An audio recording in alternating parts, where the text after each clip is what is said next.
Welcome to News 2 at 4. I'm Mark Kelly. It has been more than a month since the deadly Covenant School shooting, but we still don't know much about the shooter's manifesto. Governor Bill Lee has even chimed in. State Capitol reporter Chris O'Brien spoke with an open records advocate to learn more about the precedent of holding such a sensitive document.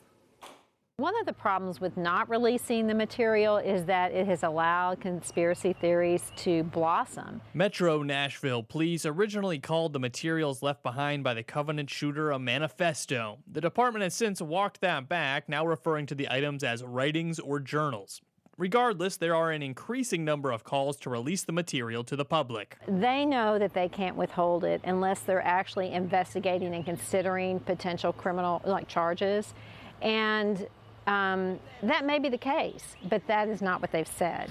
Deborah Fisher heads up the Tennessee Coalition for Open Government, but the mounting pressure isn't just coming from independent groups. I'm not hypothesizing there's something that could be in there that we could learn, but I think there's a potential that we could understand her broken thoughts that led her to do that. Top lawmakers in our state have made their stance known too, though for different reasons than Fisher. Regardless of how we look at it, the FBI has been politicized in the last several years.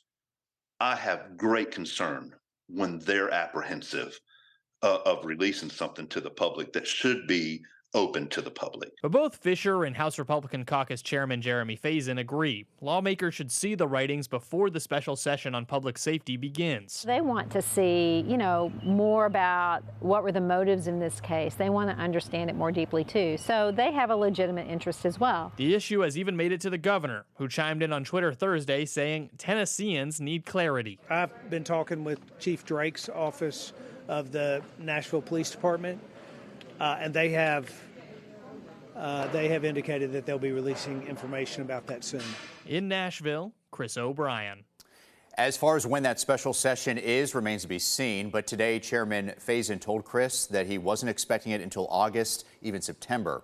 Chris also reached out to the governor's office to see where they were at, and the office told him they were expecting to wait until at least after July 4th.